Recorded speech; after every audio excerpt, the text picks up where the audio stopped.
and let us all do we can to build a better future. So Democrats want something different.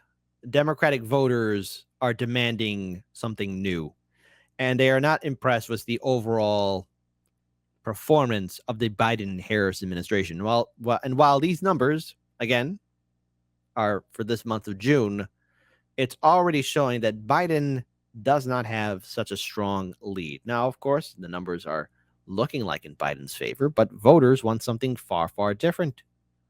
Again, I want to pull up this video here, but before I do, I like to bring in my special guest co-host who will be talking with me about this story. I would like to get his opinion and his analysis as well.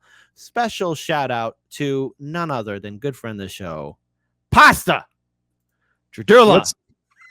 What's going on, Mom? I'm on Harlan's in the morning. I made it. I just told my mom, she heard me talking to you on the phone right before you were going on. And she's like, absolutely. Craig, why don't you start like a collaboration with these people? Like kind of like get syndicated and get on the same page. I'm like, Ma, the boys at Heartland's been talking about that for so long. But unfortunately, it's like herding cats with political commentators trying to get them on the same page. Herding cats. Good to have you here. And I want to pull up this video, a couple of segments here, because the thing is, I know that you also have a great show as well, and we're going to be all talking about this.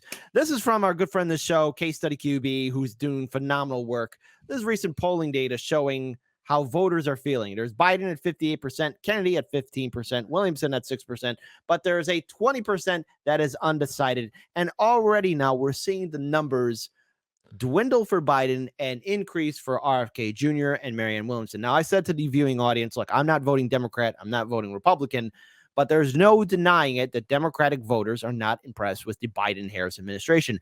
I'd like to get your thoughts here real quick about the analysis of the overall shift. And again, I'm not going to humor the idea that, oh, maybe this is the way the Democrats can change, because it's not going to change, but voters want something different, and I don't think the vote blue, no matter who mindset's going to work like it did in 2016 and 2020. Am I wrong? Let me get your thoughts on this. Well, at the end of the day, kid, I think we always got to remember that the fact that the election system is very flawed. I mean, you know this. You're one of the few outlets who did a lot of reports when it came to Chicago voting, bringing in experts to look at the whole system. Well, that system's still in play all across the country. And don't worry about it, kid. According to YouTube, they've changed their terms of service, so now I guess we can talk a little bit about the actual framework. It's not no longer the big lie. So at the end of the day, I think no matter what, it's going to come down to Trump and Biden and whatever the oligarchs want to throw at us, they're going to throw at us. But I mean, that poll, once again, how are polls taken? Did they ask somebody who you're voting for president and not give you the list? There's a lot of people out there right now, independent, Democratic, Republican, that don't even know that RFK is running, because he's not getting the coverage on the mainstream media. And unfortunately, a lot of older people, like the room of Trumpers at the Kerry Lake event I was at the other day. Oh, my God, kid, I was the youngest person there. I've been 1,000 people. I was the youngest fucking person there. Like, you know. Yeah, you show him, you young stud. I was like, hey, guys, who's looking at me? But a lot of the people who watch this mainstream media don't even know that RFK is there. So once he comes into play, I think he's going to blow up. But the most interesting thing about it is if you're a Trump staffer, or if you're on not Trump's team, excuse me, Biden's team, and you're a Biden staffer or whatnot, RFK doesn't scare you because he's not pulling votes away from you. In fact, this whole thought process that RFK is going to be sheep herding people into the Democratic Party doesn't make sense. I've been to plenty of events where RFK is there. I've been at both Defeat the Mandates. Hopefully I made you proud when I went up to New Hampshire and I asked them that question that started that shit storm, you know. But those people who are going to vote for RFK, once he gets screwed, they're going to go over and vote for Donald Trump. 90% of them, Trump is their second choice. But B-U-T, the people who are, oh my God, the but Trumpers, and some of those who are kind of like, some of the people we know, like, I don't want Trump. Dr. Cornel West is going to pull from the Biden votes. And that's something that nobody's really talked about, because I know it's so fresh. He just made the announcement. He'll be coming on my show on Friday, and that's going to be an interview, ladies and gentlemen. Put your seatbelt on. I'm excited to see the interview with RBN today. But you know, Kit, we're swimming in a different water at the Convo Couch. The areas we kind of fall, you know, we work in. We're going to talk about these things. In fact, We're going to go over to Rockfin for the last segment only as we talk about COVID because we don't want to get spanked on YouTube. But we're going to talk about some of those things that you won't see on those other channels. So I look forward to that. But this poll right here, it's all hogwash. I mean, it's a USA Today poll. If it was a fair system, I don't even think you'd see Trump, Biden out there. I think the whole scaring people to the blue, no matter who, Kit, I think it's done for. I think it's not going to work anymore. I agree. And here's the thing. I also want to pull up this thing as well. And again, look, you did a phenomenal job asking RFK Jr. a lot of questions that you won't see in the mainstream press. And again, look, I'm not voting Democrat. I'm going to vote independent, whether it's Dr. Cornel West or whoever else. Again, earn my vote, but I have to say I'm overall impressed with the potential for a Cornel West 2024 campaign with the Green Party, and dare I say it, with Kashama Sawant and so many others forming a coalition. I think we could see something that could really challenge the liberal mindset in the DNC and, yes, even the neoconservatives in the RNC. RFK Jr.'s success leaves progressives pining for competitive primary, which I have to say, again, competitive primary, the Democrats already made sure there won't be any debates. So there you go. Progressives who watch RFK Jr.'s tease the public are wondering what led up to the 2024 election could have looked like with a more credible primary challenger to President Biden, which, again, the DNC has made it clear. No debates are taking place. And I know Convo Couch, Nico House, everyone has covered this. The Democrats choose who they want behind closed doors. Their disconnect with Biden has grown after he cut what they saw as a raw deal over the debt limit, but he's done more than that. And the latest snub from the president, who's now running as an outright centrist. While Kennedy appears to have a moment, progressives don't claim him for their cause. Rather, some wish for a more inspirational candidate would have given Biden a real run for the nomination. With a handful still hopeful someone will. We are renewing efforts to encourage a progressive primary challenge from a visionary office holder, said Norman Solomon, a two-time delegate for Bernie Sanders. Well, Bernie Sanders, the cuck, already endorsed Biden, so that ship has sailed bye-bye, as had most of the Congressional Progressive Caucus. Democratic primary voters have repeatedly said that they would consider another choice over Biden, noting that everything from his advanced age to his low approval ratings and handling of divisive issues such as immigration have been unhelpful. Activists have added to the criticism, insisting that his compromise first approach is risky when facing a Republican primary yearning to defeat him. To which I have to say, progressives who were browbeaten and voted to support Biden, don't let people bully you to vote for somebody that you know will screw you over. Biden is one of the many neoliberal architects that created this nightmare we are in. He's been on the wrong side of history. That's right, Bernie Sanders. I'm talking about your good friend, Bernie. I'm talking about your buddy, your pal, Joe Biden, who's against busing and desegregation, browbeaten and yelled at Anita Hill, has not one, but numerous accusations of assault. I got to be careful because of the YouTube, because, YouTube, you don't really want me to tell the truth sometimes. So there you go. The same Joe Biden who sided with the credit card corporations to make student debt what it is. Oh, and voted for the war in Iraq. And is a proud author of that crime bill that's helping keep America safe. Well, nonetheless, folks, this is the situation we're in. I want to see RFK Jr. succeed. I want to see somebody challenge the Democratic establishment. Can it be done? I mean, this is the third time we're walking in this rodeo, Pasta. Your thoughts? It's a whole new ballgame, right? Like I said, at the end of the day, we understand the election system is the election system, and I'm glad that there's a lot of people addressing it. We're going to see where Cornel West stands on that question. So, I mean, the thing is, we're not going to get the actual people's choice is what we need, right? Or at least we'll have doubt about that. By the way, the DOD said the last 2020 elections was the fairest of all time. Want to put that disclaimer out there. Don't want to get my friend in trouble. But it's a different story. It's a different ball game, Kit, because people are going to vote on, I believe, populist issues, right? So right now, if you look at I think, to me, the most intriguing candidates are obviously RFK and Cornel West. Cornel West is great on Israel. I mean, he knows how to talk the talk. He knows how to walk the walk. He knows how to still say that, let's provide security for Israel, but let's not forget and let's not look the other way when we see the Palestinians getting killed the way they are. Let's recognize it's an apartheid state. Let's stop the funding. And he's far better off on RFK, who keeps falling on his face with this situation. And I think there's some other things into play. I got some personal beliefs on why RFK is that way, but I mean, he's just bad on that. But most people are going to hide the COVID issue hold the COVID issue, the protocols, the vaccines, the small businesses closing down. They're going to hold that in higher regard than Israel-Palestine. And that's whether we like it or not as leftist progressives who I have a lot of friends, friends of ours, that's their red line. You're going to be anti-Palestinian. You're not going to recognize what's going on with them. Forget about it. Yeah. But unfortunately for them, the mainstream, the people out there, they're going to hold those COVID protocols and what happened at higher regards. And nobody is better than RFK at that. So you're going to have single issue voters on this one issue who are going to get behind RFK. So, and let me say something. It is early now, Kit. I was on the phone with my Green Party friends, my insiders.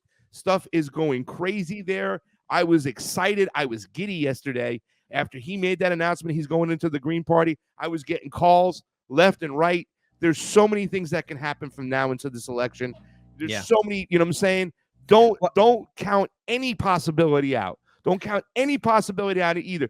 Don't count out a possibility because everybody is just convinced, Kit, that RFK is going to endorse Biden, which doesn't mean anything. Because like I said, 90% of his voters, they're like, I'm not going to vote for Biden. Thank you for endorsing. I'm going over to Donald Trump, right? Precisely. If he stays and endorses.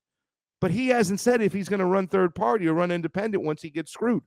He hasn't said how long he's going to fight it. He says he doesn't have a plan B. Can you imagine for a second? Let's just play that. You know those stupid comic book things, the Hulk as Thor or whatever? You probably like that stuff where they do these ultra universes, right? Well, I mean, the way I could talk about Marvel and Disney failure right now, but I mean that's a conversation for another day. I think people know where I stand on Disney imploding, which I love. I didn't want to get you started there. No. Well, we'll say that for a conversation for another day. Let's just put this out there. Envision this for a second. RFK gets screwed. He's mad. He says, I'm not going to endorse Biden. And he decides to go run with Cornel West. There is that possibility. It's a new dawn. It's a new day, kid. Anything could happen. The playing field has changed. Can you imagine a ticket like that? Well, the thing is, what I want to see, and so far, I remember saying this early on in the year, and this year's been a little rough on me. I remember saying to the audience, I want this election year to be engaging, and I want to shake the very foundations of what remains of our quote-unquote republic that expresses democratic values, even though we are an oligarchy. I wanted to see the upcoming 2024 election cycle to be something far better than what we saw in 2016 and 2020. And so far, it's delivering. You got the great distraction of the Trump indictment.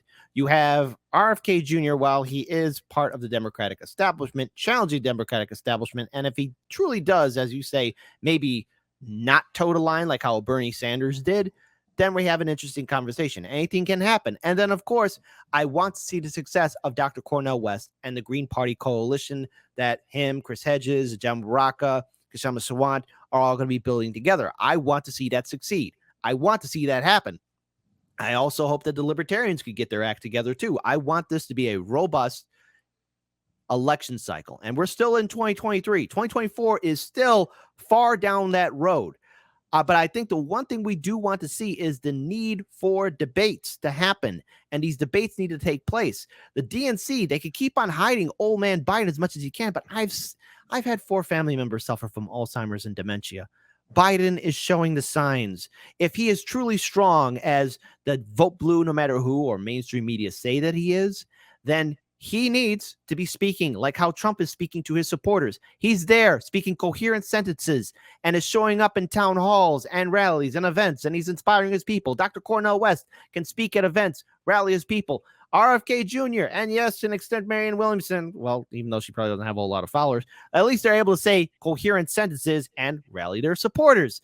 Biden is not. So corporate media, you could be saying, oh no, Cornel West is sapping away votes. Oh no, RFK Jr., Marianne Williamson, don't run. Well, if Biden is so tough, open the debates. The incumbent president is going to have to prove himself to the American people. Kamala Harris is already showing weakness. She has lower approval ratings. So yeah, you are correct that anything can happen between now and then.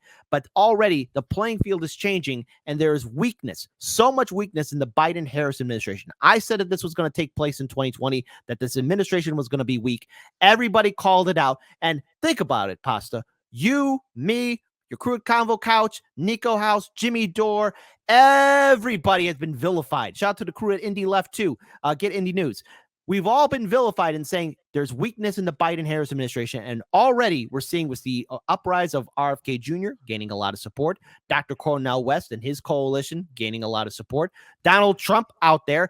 I mean, at this point in time, Democrats, if Biden's your horse, you're going to lose. I want to give you the final word. Well, I mean, yeah, I don't think there's a lot of people out there who really believe the Bolstein, that dude got 81 million votes. And I mean, I can't even think about an area like if you were talking to me in an area where the Biden administration was a little bit better than the Trump administration, it might be when it comes to certain sanctions in Latin America, right? Donald Trump on his last week of his presidency slapped Cuba with hardcore sanctions. He also labeled them a state sponsor of terrorism. You know what I'm saying? He tried to whack Maduro. The other day he said, can you believe it? Biden's getting oil from Venezuela. We were a dictator. We would have taken Venezuela. The oil would have been ours. So he shows he's still part of that same kind of military, industrial, imperialist-like mindset, which is terrible. Where, RFK and beautiful Dr. Cornel West are going to recognize it. But at the end of the day, I know people know the election system for what it is. They don't trust it and whatnot, whether we like it or not. And I know our friends Misty Winston, Fiorella, Steve, they're like, why are you guys getting involved with the election system? There's probably a bunch of people in the chat like, what's wrong with you, Pasta? What's wrong with you, Kit? Whether we like it or not, Kit, people wake up during campaign time. People like to follow leaders. That's the way our culture is, and I know all my friends are like, oh, why do you guys got to follow leaders? Let's do this ourselves. Meanwhile, they love all the revolutionary leaders like happy birthday, Che Guevara. And I mean, I know these people they're held to higher standards. They fought the empire, and that's why they're revered and they should be looked upon in that way. I get it. But our society, we follow people.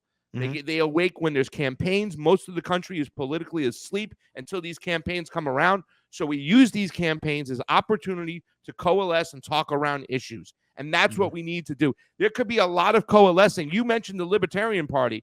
Nobody has tried hard like me, Kit, to show that people on a different side of the aisle can agree on certain issues. That Rage Against the War Machine, and whether you like Nick Bronner a lot, whether you like the Libertarian Party and Angela McArdle or not, I don't care. That coming together where you see Ron Paul on the stage and Tulsi Gabbard on the stage and Jimmy Dore on the stage and Max Blumenthal on the stage, you got all these different political ideologies.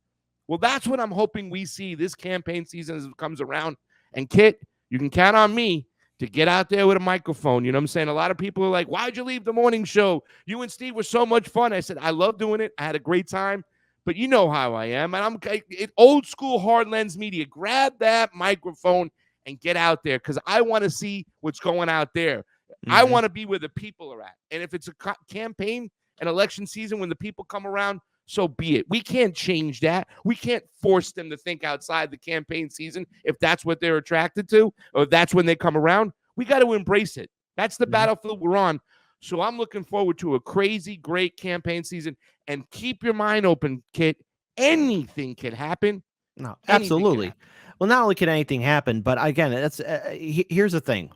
I've maintained a consistency on this show. I support free speech, even for channels that maybe don't politically align with me or don't even like Hardlands or Convo Couch or Jimmy Dore, etc. I want there to be free speech. I also want to see the growth of third parties and independent movements. And I also want to see people support citizen ballot initiatives. And maybe this election cycle, maybe I'm going to get what I want. Maybe we will see a real movement for change. Now, obviously, what I want to see and what's going to happen are two different things altogether. But this election cycle is already waking people up, and I think it's only the beginning. And the only way I would encourage people to do right now is know your rights as a voter. Find out if your state is a citizen ballot initiative state. If not, make it one. Build and support third-party movements.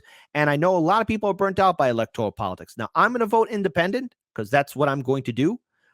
I would encourage other people to do that as well. And if you don't want to vote at all, please, if you live in a citizen ballot initiative state, support the good ballot initiatives and vote against the bad ones that will try and take away your freedom, all that kind of good stuff. Do that. And then you can give a middle finger to everyone and just walk on out. I get that people are burnt out by electoral politics, but this election cycle, whether you like it or not, could possibly shake the foundations of this oligarchy that calls itself a republic. Yeah. And for that, I know that you have a lot of big stuff that's happening as well. So I want to thank you for your analysis and so much more. So tune in to Convo Couch and to Hard Lens Media and everybody else in independent media, folks, because 2024 will deliver.